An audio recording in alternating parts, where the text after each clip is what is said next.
consider for a minute what is needed for an intimate love relationship to form.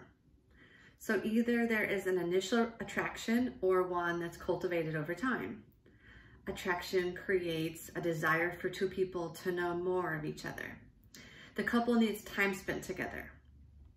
As their relationship progresses, they actually anticipate being in close proximity to one another. They look forward to it. They desire to tell each other what they see, what they think, how they feel. They listen. They desire connection. They want to know more about the other person and desire to be known more by them. Over time, they have opportunity to flourish into a better version of themselves from this deep, intimate, safe, trusting place. This mirrors the kind of love relationship Jesus wants with all of us. He went to the cross for it. The Emmanuel journaling exercise I'm going to introduce to you today is one way that we can cultivate a deeper love relationship with Jesus. The relationship he initiated with us and longs for. This journaling process was created by Jim Wilder and John and Sunshim Lochnow, and it has strong potential to help our hearts turn toward Jesus and be transformed by him, paralleling the progression of a love relationship that we just considered.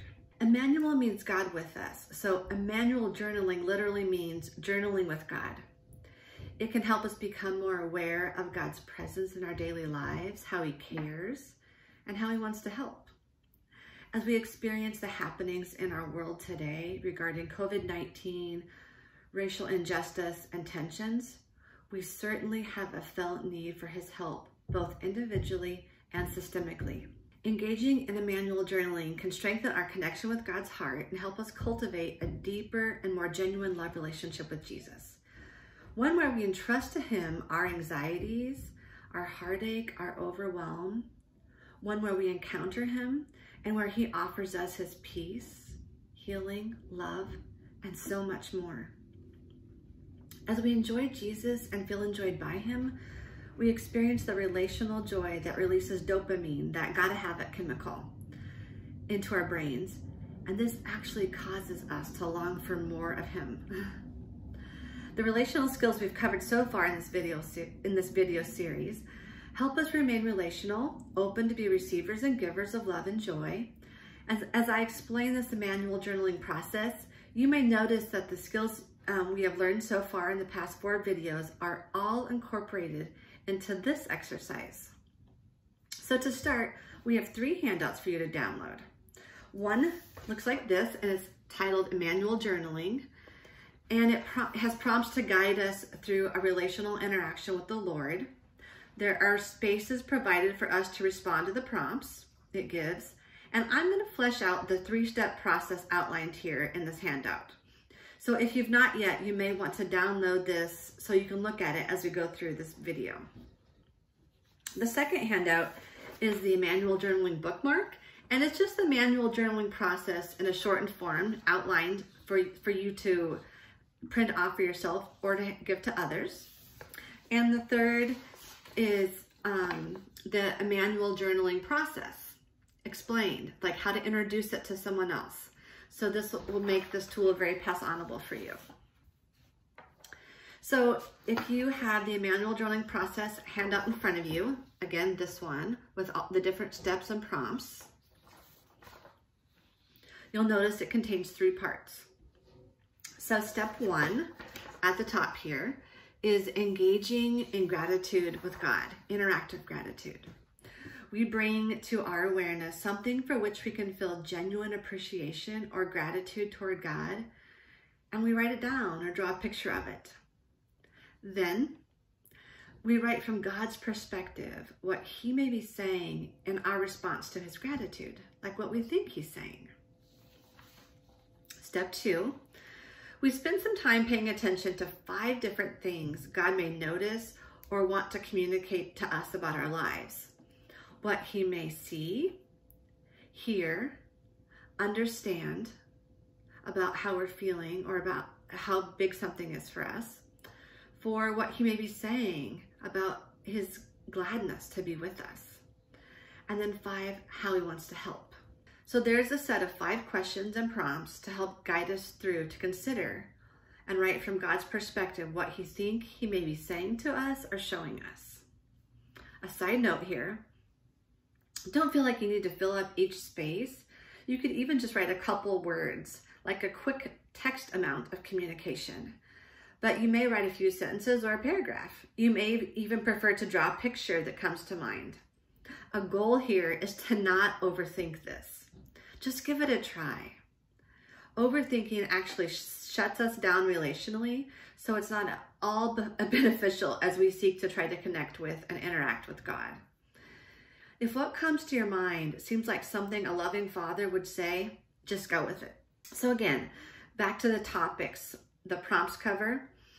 I once saw Dr. Wilder's wife, Kitty, demonstrate hand gestures that can help us or our children remember the topics.